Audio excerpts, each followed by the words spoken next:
about sports? Let's go.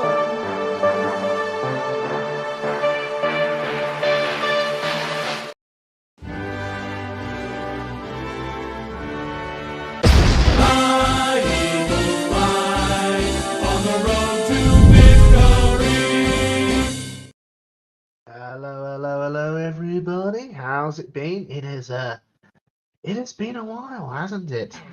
It's been let me just add that to the background there. Sorry. Yes, it's been since like week 9 of the regular season NFL season. Regular NFL. Apologies for that. As you can tell, things changed. Completely different. I've got my own place now. Finally grew up. Decided to be a big boy. So yeah, my life went chaotic, so I had to stop focusing. 3 lights, let's go. Thank you, Butterfly. How are you today, Butterfly? You've had a great day. Yeah, I had to focus on, unfortunately, other stuff to get my life back on track to hopefully start streaming again. And it's just quieting down, and the Wi-Fi is okay. So let's do this. Don't know what GTSA stands for. So, yes, how's everyone been? I hope they've had a fantastic Wednesday. Not been a too bad Wednesday myself. Wasn't too bad, so get to come in. Normally, obviously, you see me on the Uneducated Sports channel with Carlos for Tuesdays with TJ. Unfortunately, he has work. His work really does ramp up around this time, so we couldn't do it. So, you know what? I'll be a big boy and come in and do my own show. So, let's crack on, shall we? First things first, this stream is going to be a quick recap of the regular NFL season, what happened at the end, and obviously the subsequent off-season that's happened. And yeah, let's get on into it, shall we? So first things first, I think everyone knows you got this. Thank you very much, Butterfly. Much appreciated. I hope you had a great one. I've already said that. Yes, my Philadelphia Eagles won the Super Bowl, which is fan-bloody-tastic, if I do have to say myself. It was such a great feeling. It's the chillest Super Bowl I've ever been a part of or witnessed. Wow. And yeah, it was fantastic. So, we really messed it up. So yeah, we are Super Bowl champs. Gotta love it. What a great game it is. But let's do a quick recap of where I left off. So, I unfortunately didn't cover these games, which sucks. But a quick breakdown. Jaguars had one of the... It was a close game, but had some of the best moments of the season in it. We had the M'Kobe Dean pick six. We had the Devontae Smith pick six. The pick six touchdown. We have the Jahan Dotson catch. Everyone forgets about that sideline. Beautiful. And then obviously we have the fantastic reverse hurdle of Saquon Barkley. Gotta love that game. That was fantastic. Sorry, head right there. And then we just went on a run. Cowboys completely destroyed them. Commanders, it was a close game, but we had it. The Rams, Saquon Barkley ran for 250 yards and broke his own record, broke the franchise record, and put him on pace to breaking the single season record. The Ravens, our defense was just out physicaled them. The Eagles out physicaled the Ravens, and the Cooper DeJean had that fantastic tackle on Derrick Henry. The Panthers were a bit close, I do have to say. Ooh, that got you a bit squeaky. Adam Thielen torched Cooper DeJean, which is shocking because he was having a great season, and they managed to lock up Saquon Barkley. It really was tense. It came down to the final play, but our defense saved our butt. But we a lot of the week after that game was, where's our rushing offense? Where's our passing offense? It looked anemic. It was terrible. Just AJ hate Jalen. Just Jalen hate AJ. And all that. And then the week after that, we come straight out with the Steelers, and we threw the ball like there's no tomorrow, and it was fantastic to the point where Jalen Hurts sat down on his press conference and said, "So that's what you want to see." Just fantastic. That's great. And then unfortunately we had the Washington Commanders game. We were on a roll, and then Jalen Hurts unfortunately got a concussion. early in that game. Knocked him out for the rest of the game. Kenny Pickett come in, gets injured in the ribs, but powered through it, and we almost had it. We almost had it. Devontae Smith had a rare drop, and that unfortunately forced us to lose the game. So that was an L, and that was a hard one. That was a real hard one because we had that. It's so close, and we were all concerned. People were talking about, is the drop off happening? Is the collapse coming from last year? Who knows? But we get on the roll and completely obliterate the Cowboys in the Kelly Green week. Oh, it was beautiful.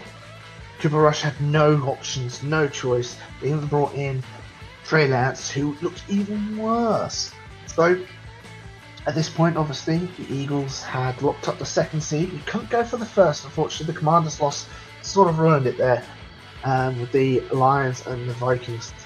So, Nick Sirianni decided to sit the starters and let everyone rest as a little bit of a bye week for them, and that unfortunately prevented Saquon Barkley, who had been on a tear since the Rams game, to not get the single season rushing yard record, which sucks, but the results speak for themselves. I'm sorry, hydrate your back. Just coming off a sickness, so my throat's a bit tickly. But yes, even with our backups, we destroyed the Giants, and I think it proven that we have something in our third string, but who I assume is now our second string, in Tanner McKee. He was brilliant, and Jahan Dotson was fantastic as well. So yeah, that was the rest of quick run cap of our regular season. We had a great run. Saquon Barkley was literally running over everyone. The Commanders lost, stung like there's no tomorrow, but we finished strong with the Cowboys, and obviously our third strings, our backups stood Giants. I'm sorry, Giants. I feel sorry. No, I don't feel sorry for you. Hello, come in, Sports Networks. Hello, Golf. I'm doing well. Just getting on. Throat's really tickly. I'm sorry. Just gonna have to cough for a sec. I'm doing well, thank you very much. How are you? I hope you've had a great rest of your day. And hump day hasn't been too bad. So yes, that's the regular season. Then we move on to the playoff. So the Packers, from the opening snap. Hi Samuel, have a good one. From the opening snap, it looked like the Packers were in a world of hurt. Jordan Love looked rattled. He was throwing interceptions. Our defense was not letting them up. 10 points is all they scored. Absolutely. It was pedal to the metal. We're not going to let you breathe. And our offense handled itself. A bit shaky at some point, but Saquon Barkley did what he needed to do. I remember. Oh, I'm sorry to hear that, Samuel. My condolences. I hope everything. Thoughts and prayers to your family, and yeah, I am sorry. Sorry to hear that. I hope everyone comes together and mourns and remembers that family member. I'm so sorry, Samuel. Gosh, yeah. That does suck. Then, sorry, moving on to the Rams game.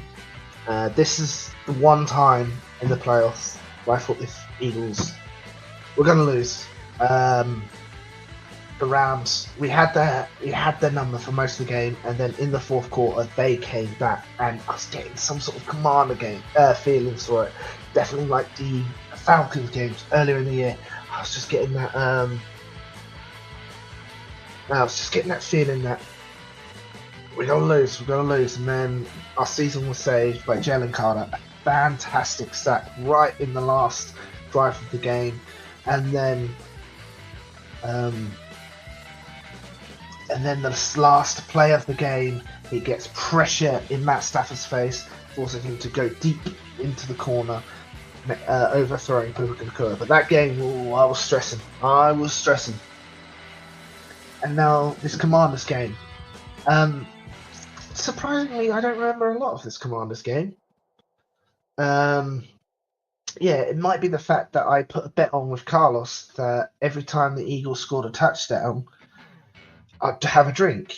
And if Saquon Barkley scored a touchdown, that I'll have 2 drinks because, he's a special player.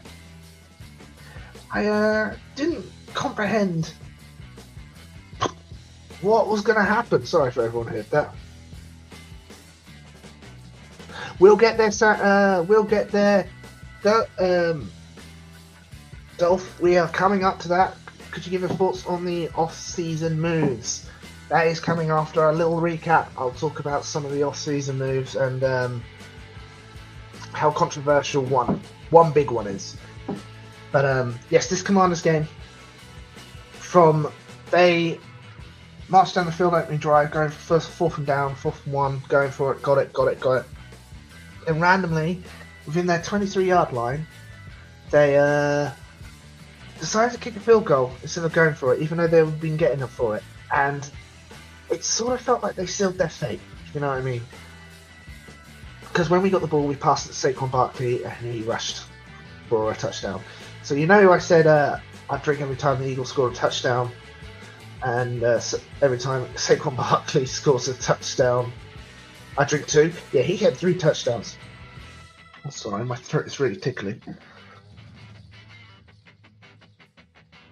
Oh, not good at all.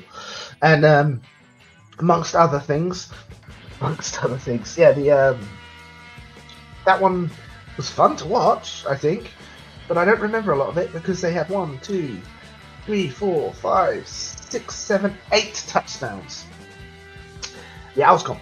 I was completely gone. So, hey, we completely destroyed the Commanders. A little bit of revenge from early in the week where Jalen Hurts had that concussion, but the rushing game was open, the passing game was open, everything was running off all cylinders, and that brings us with perfect confidence to Super Bowl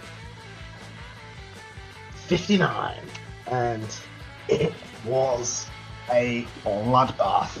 Absolutely. It was 36-0 in the third quarter. It was 40-6 in the fourth quarter. We did not let up. We were calm and collected. Let's just go. We're going to rush it. We're going to keep going. They bottled Saquon Barkley up. I'll give you that. Saquon Barkley did not have his most impressive game, let's just say that, but our passing offense was fantastic, and our defense was relentless. We got to Patrick Mahomes constantly, forcing him to throw 2 interceptions, I believe, and one of them being a pick 6 from the legend Cooper DeJean. You gotta love him. What a fantastic play by him. It's one of my best plays of all times. His pick 6, I think, will go down. It's Philly special. Went from the last Super Bowls. It's Philly special was fantastic, and obviously the Cooper DeJean pick 6, which was great. But yeah, we did not let up. But we were sort of celebrating near the end of the fourth quarter. Nick Sirianni got a Gatorade bath before the 2-minute warning. But at the end of it, the Eagles are Super Bowl champs, and Jalen Hurts there is Super Bowl MVP. Well deserved. He got a lot of criticism, still gets a lot of criticism, which is absolutely crazy. But he played his butt off. He outplayed Patrick Mahomes again in the Super Bowl, but this time he finally gets his ring. And man, it was fun. What a great game. What a great season. Like, in terms of Super Bowl, it wasn't the best. It wasn't really competitive. The Eagles was just here to kick butt, and we kicked butt, and it was great. Absolutely fantastic. So yes, after that, obviously the Birds had their parade. It was absolutely chaotic. I think it was like 600,000 people turned up. Big cans were flying everywhere. Saquon Barkley was dragging people out of the crowd to join them. Nolan Smith and Quinion Mitchell were a bit too drunk, but hey ho, they're young lads. Just won a Super Bowl, go for it. Was it Harry Roseman got a beer can cracked across his head? Nice scar there. But it was a fantastic momentum experience in Philadelphia. This team was brilliant. Number 1 defense in the league. Offense was number 10. Number 1 rushing attack. It was phenomenal, and you got to enjoy it because, unfortunately, as all things good, it comes to an end, and it just sucks because we didn't have a lot of money this season with the salary cap. Salary cap went up and we had about 27 million. Because, let's have a look. Here is our off-season moves. Courtesy of Dave Zangara of the NBC Philadelphia. Sorry, I don't know. Lovely. So, before the off-season even started, a couple moves happened. We re-signed Zach Bourne to about, I think it's like $17 million a year. He's the fourth highest linebacker all time. Well deserved. Fantastic. He deserves every penny he's got. He was phenomenal. Came out of nowhere. Thank you very much, New Orleans. But he outplayed all expectations, and he deserves that money. We also released, with a post-June designation, Darius Slay and James Bradbury. We knew this was coming. It does suck. I love Slay. I've got a Slay jersey. He had a great season, even though he had a couple of rough patches and he was injured quite a lot. A phenomenal Eagle. He'll always go down in my head as an Eagle. He has unfortunately joined the Steelers now because he wanted to play one more year in the NFL. It sucks. I'd love to have seen him gone out with a Super Bowl, but he is now left and has joined the Steelers. James Bradbury as well. Obviously, he got the nickname Birdberry, obviously in the 2023 season, because unfortunately he seemed to have lost a step. He tried to convert to safety. Obviously, it didn't work. Ended up on IR, and that's his season. He's like, people are saying he shouldn't get a ring. They are saying he should not get a ring. He doesn't deserve a ring. He didn't do anything. But I disagree. Like, fair enough. Okay, he physically wasn't on the field. Like, you know, he wasn't on the field rushing and trying to cover people. Cool. But he was in the coach's room. He was helping the young lads. Quinyon Mitchell, he was protecting Quinyon Mitchell on the parade like there's no tomorrow. Quinyon Mitchell and all that, openly admit, they flourished under Darius Slay's tutorship. James Bradbury's tutorship. They needed him just to break down. Like, these young lads, fair enough, the Super Bowl champions in their first year, but they play phenomenally, and they openly admit their coaching and other teams, like other players like James Bradbury, helped them get along. Also, so that was Bradbury. Also, before free agents technically started, we extended running back Saquon Barkley to essentially 2 more years, and for $20 million a year. Absolutely crazy. Did not see this coming along. I know he had a fantastic year, but obviously normally after a great year, there's a down year for running backs, if you know what I mean. If Dak Prescott leaves the Cowboys, who are his best?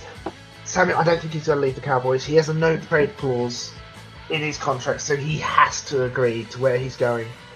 Also, if the Cowboys got rid of him, it's a $60 million cap.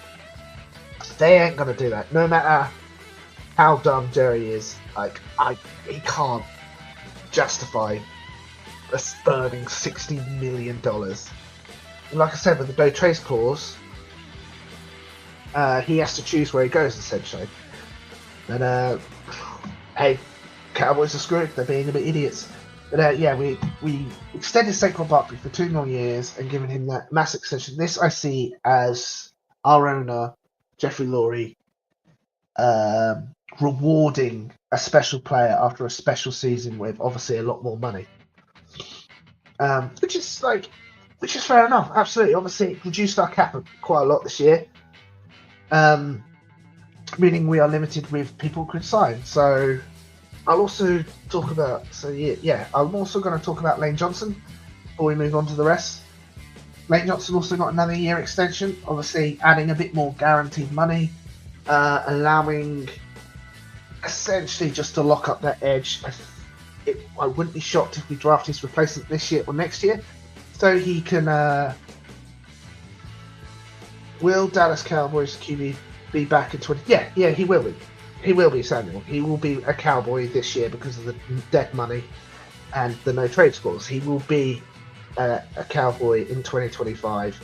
Don't know if they're going to be any good though.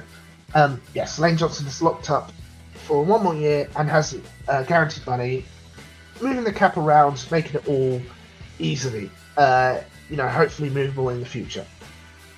Now let's talk about who left. So, we know this was going to happen. Look at that list. It sucks. Milton Williams, I didn't think we were going to sign. His performance in the Super Bowl outweighed his money. He is now, I think, the 7th highest paid D tackle with the Patriots. Well deserved. Well done, Milton Williams. Thank you very much for the 4 years from the Eagles. A fantastic pick. Zaire Rodgers, I really wanted to Zaire Rodgers back. I really did. But hey, he didn't get a lot of money as I thought. He's gone with the Vikings, but how he announced that he's going to play with the comp pick game, meaning the players we lose for a certain amount of money, we get compensation picks back.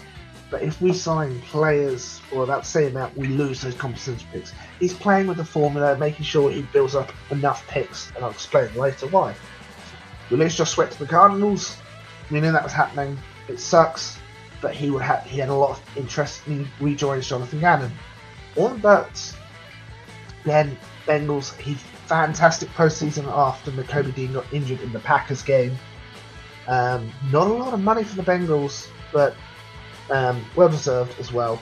Amongst all of these, Kenny Gainwell, Steelers, go be a great running back. We have obviously Saquon Barkley and AJ Dillon. We'll see, I've got there's the sign section, and Will Shipley. So we knew Kenny was gone. Obviously, like I said, Slay's gone to the Cowboys. Here's an interesting, Mekhi Becton. So people were upset Mekhi Becton left, and I was a bit, because his story is fantastic, and I love to see the success that he had as an Eagle. Obviously, he was cast aside as a Jet, and no one believed him. Jeff Sallen took him under his wing and was like, no, I believe in you. Let's do this. And it worked. It openly worked. It was fantastic. And it rejuvenized Mekhi Becton's years. People wanted him back. I know it wasn't going to be back because we have Lane Johnson, Lane Johnson, Landon Dickinson, Jordan Mailata, all under contract. Cam Jerkins is going to get a contract soon, I imagine, because he's entering his final year. Like, if we played Mekhi Becton, that's all 5 members of the offensive line with these big contracts. And with our cap situation, especially in the future, it wasn't going to work. So people wanted him back. He only got like $5 million a year. It's not a lot. But like, you can't justify it. You can't have all 5 members of your offensive line on big contracts, including your quarterback, your running back, 2 wide receivers, a tight end, technically, but I don't think Dallas Goedert's still going to be here. Like, you can't give that. So, thank you, Mekhi Becton. Be fantastic as the Chargers. Paris Campbell to the Cowboys. Okay, not a massive loss. He did his well. Fred Johnson, Jaguars. I did like Fred Johnson. It sucked. He was a great swing tackle. Great voice in the locker room. But get your money with the Jags. Maddox, again, not a shocker. He's injured most of the season. He lost his starting position to Cooper DeJean after the Buccaneers game because that was disastrous. But he took it like a champ. He was full professional. And yeah, he did a fantastic play in the Super Bowl. Not passed down the 4th down. Well done, Monte Maddox. Thank you again. All these players, thank you very much for what you did in the Super Bowl. Every single one of this list had a massive part to play this season, and they did well, and they've earned their money. So, let's move on to who we signed. We signed running back AJ Dillon. I'm shocked about this. I thought we were going to go for another rookie, but he was cheap. We now have the running back room with the biggest quads of all time. AJ Dillon's quadzilla is absolutely massive. Let's move on. So we got offensive line Josh Uche. I hope he's going to be good. I think he's more as a depth piece. I can see this as like an Orland Burks replacement. I think next season with Noah Smith, Nakobe Dean, still recovering from his knee. I can see the starting lineup being Blackborn and the Axeman too. And obviously I see Uchi as more of a backup piece. And then we've got Harrison Butler, okay, more tight end, especially the Dallas Goddard situation. Andre Jackson, again, I see this as a potential Isaiah Rodgers replacement. Every one of these players are cheap. They're absolute cheap, a lot cheaper than what I thought. And we're playing with that comp pick. We want picks in the future. Well, all of this, like offensive line, Patrick Johnson. Yeah, he's a edge rusher. We've got like long snapper Charles Huckley. Oh yeah, we lost. He's not signed anywhere, but our long snapper's gone. Unfortunately, I don't wonder why. Then we got Avery Williams. Now, this is interesting. He's a punt returner and kick returner specialist. So we haven't brought Britton Covey back. He is still technically a free agent, but obviously he was put on IR with his neck injury.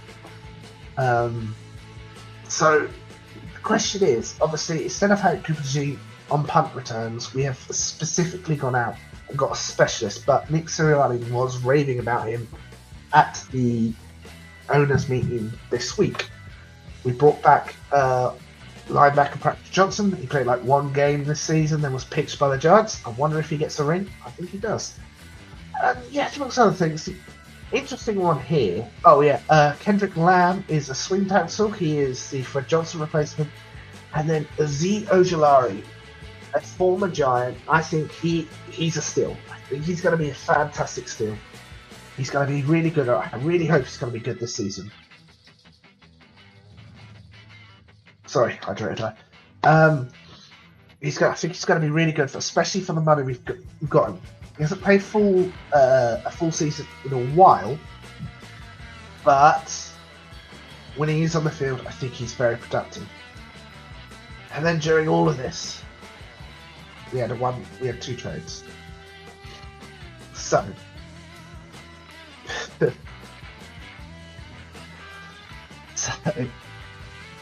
we traded Kenny Pickett to the Browns for quarterback DTR and a 5th round pick. Okay. Cool. Sure, whatever. We knew Kenny Pickett weren't going to be on the team because we like Tanaki. DTR, okay, he wasn't the best when he was on the Browns, but it's that him being on the Browns. And obviously we got more picks conversation back, but cool. And then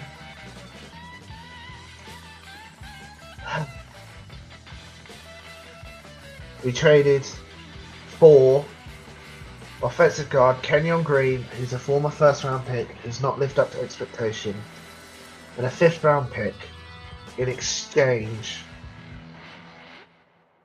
for CJ Gardner-Johnson and a 6th round pick. Why? Just why? Oh, I hate this move. This is the move I hate so much. I despise this move. CJ Gardner-Johnson, we've seen the team without him. We've seen the team without his passion. And it was terrible. 2023, there was no fight. It was dead. It was horrible. Like this year, you had that spark. You had that moxie. And fair enough, he got thrown out. He got punched in the face, thrown out in the Commanders game. Like, what's that? It's just, I don't know why we got rid of him. Fair enough. And especially with the conversation. We only got a 5th round pick and an underperforming guard. Okay. Like, I get the drink. Mackay Becton left. Okay, cool. We need another guard. I don't feel like this is the answer. So, obviously, the owners' meeting has happened this week, and obviously, this is the first time Harry Roseman could be asked about the CJ Gardner-Johnson trade, because this is fundamentally hated in the entire city of Philadelphia. Apparently, this is all to do about money. His cap hit this year, next year, and so on was so much that they considered him not a priority and they would rather pay the money somewhere else, like a Nolan Smith, a Jalen Carter. Obviously, you've got these two outstanding rookies. Well, they're not even rookies anymore, but like they were saying, the money that we're giving to CJ needs to be spread somewhere else. Which is fair enough. It just sucks. It really just sucks. I love CJ Johnson. I loved him so much. It just rubs me the wrong way in this trade. And everyone else agrees, but apparently you've got to trust Howie. You've got to trust Howie. He knows what he's doing. He just really wanted to see CJ Johnson again, and apparently not. But that's that trade. We didn't get nothing, a lot either in return, and the Texans have got a very good player. So congratulations, Texans. CJ Johnson. Good luck. I kind of, if we see each other, hopefully it's not the Super Bowl, because you're going to be fantastic. One thing I nearly forgot to mention is, I don't know if I'm shouting. I apologize if I am. I do have downstairs neighbours now. Brandon Graham, the legend, retired. He's officially retiring as a two-time Super Bowl champion. He tore his tricep again in the Super Bowl. Oh yeah, he tore his tricep in the Rams and tore it again in the Super Bowl. But he's officially retiring after 15 seasons as an Eagle. Fantastic emotional speech. He says he still wants to be with the team. He's hopefully meeting with Jeffrey Lurie to see how he can keep with the team. But fingers crossed there. Brandon Graham, thank you for everything. You changed the city of Philadelphia in Super Bowl 52, and you're just the passion, the smack talk, everything is brilliant. And have a great one. You're not dead. We'll most probably see you around, but hell of a player, a Philly legend. Not sure if he's a Hall of Famer, but he's definitely an Eagle Hall of Famer. Right. And a couple, yes. I forgot to mention, the Kellen Moore officially was hired as the I can go over here. Kellen Moore was hired as the Saints head coach. There you go, Saints. We've finally given you something back after we've taken all of your good players. So we had to obviously hire a couple new OCs and a couple new new quarterbacks coach, because he took our quarterbacks coach amongst those positions. So we promoted. This is from Dave Garrett again. Kevin Petrillo as OC. We also promoted Tyler Yelp to a defensive assistant. I believe he was the head of conditioning. We also hired Parks Frazier as a passing game coordinator. He was part of my Miami Dolphins team last year. A new face, new ideas coming into the organisation, because you need that. Especially with Nick Sirianni, you don't want any staleness like we saw in 2023. So new ideas, as well as Scott Lefleo, if I've said that right. He was a head coach in college. I can't remember the actual college. I do apologise. He's quite fiery, apparently. He got ejected due to unsportsmanlike conduct, which is absolutely crazy. And we've also got a couple more. Here, Colson, assistant head coach. Montgomery Van Gorder, offensive quality control, to obviously take over Tyler Yark's position. And Greg Austin as assistant online coach. Oh yes, one of our online coaches, Peach McElmore. So here's the moves and all that. Hopefully these will go a lot smoother. I trust these moves more than we did in 2023. Kevin Petrillo has been with Mick for a while. Even though they're friends, they're not the same person. People are worried about that. No. They know how to work together and work together well. And obviously still have Vic Fangio as our OC. And then this is what's been happening in the off season. In this week, essentially, the tush push has been, let's just say, put forward to be banned by the Packers. They do not like. They think the push element is too overpowering. It's unfair to stop, even though they stopped it in week 1. So they have put a motion forward to get banned. I hate it. I really do. their their reasoning was player safety, which is absolutely ridiculous because the data shows that no one got injured in 2024 from the tush push, or brotherly shoves, let's say. It's absolutely brutal. This is an attack on Philadelphia because they can't do it. They absolutely can't do it. When it was taken into the owners' meeting, apparently it was a split, 16-16. People didn't know.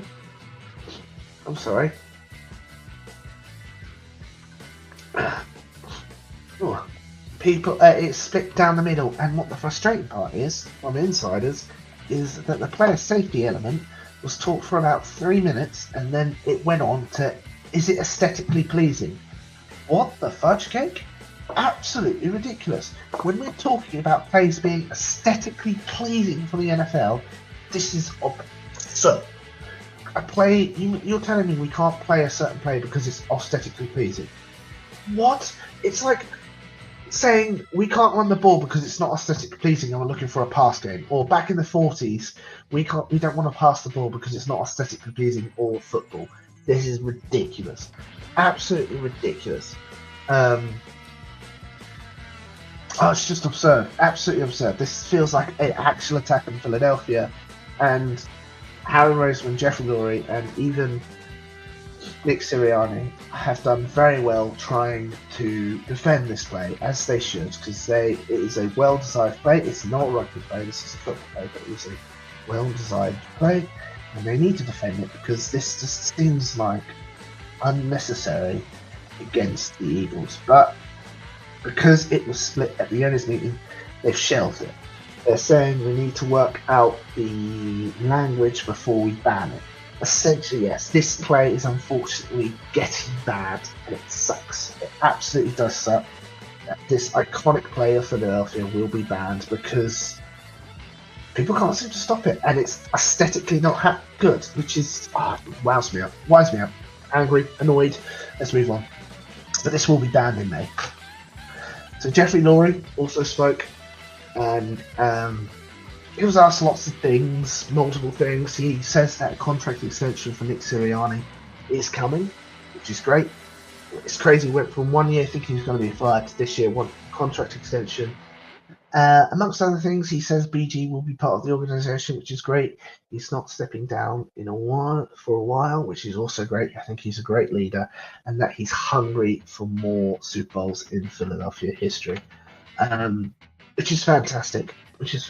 So whilst I finish up my thoughts of the season, I'm going to leave you to one of the greatest images of Philadelphia sports. So, my thinking for this off-season, with a lot of people leaving and us trading great players, is we're going to have to pay a lot of money for some really good people. Jalen Carter is going to get a bag. And to do that, we need to replace some positions, like safety, with rookies. To get rookies, we need picks. So, Harry Roseman has completely backloaded with picks. He's got 8 this year. He's got 12 next year. He is fully loaded with picks, and he has been hitting on them constantly. And with these picks, he's able to move up and down the draft as much as he pleases. So that's his strategy. He's going to have to hit on so many rookies, get so many picks, that he can move to positions he needs to get the players he needs to replace the talent. We need a D lineman. We need a young edge rusher. We need a young safety. Because they're cheap. So when these contracts are due, it doesn't hurt us. It doesn't screw us. But hey ho, that is my strategy. Is how we our hot hell strategy. Oh, the reason why I said this is because in 2028, 70% of our cap is taken up by contracts by 11 players, and we still have to pay people by then. So yeah. That's why I think it's happening. We're also making a lot of effort to get younger. But hey, that's the recap.